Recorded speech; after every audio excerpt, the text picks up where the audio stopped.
How to correctly graph systems of inequalities. Have you ever wondered how to graph systems of inequalities correctly? It might seem tricky at first, but with a few simple steps, you can master it. Let's break it down together. First, each inequality represents a specific region on the coordinate plane. This region is defined by a boundary line and a shaded area. To find the boundary line, replace the inequality symbol with an equal sign. Next, graph the boundary line for your first inequality. If the inequality includes greater than or equal to or less than or equal to, draw a solid line. This solid line shows that points on the line satisfy the inequality. If your inequality uses only greater than or less than, draw a dashed line instead. This dashed line indicates that points on the line do not satisfy the inequality.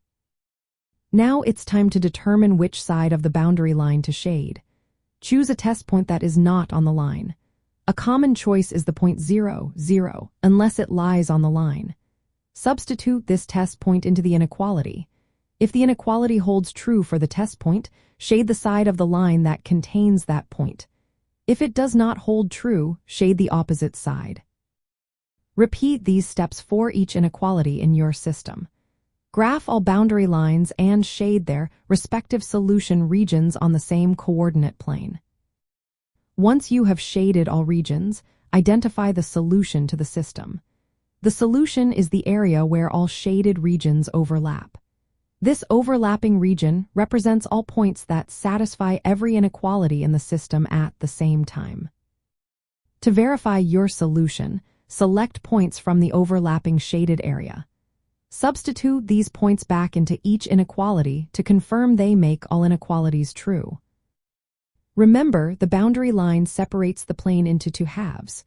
One half satisfies the inequality, while the other does not. Solid lines mean points on the line are included in the solution, while dashed lines mean they are not. Graphing systems of inequalities can also model real-world problems where multiple conditions must be met at once, like constraints in optimization problems. If you want to check your work, using tables of values or graphing technology can help visualize the solution more precisely.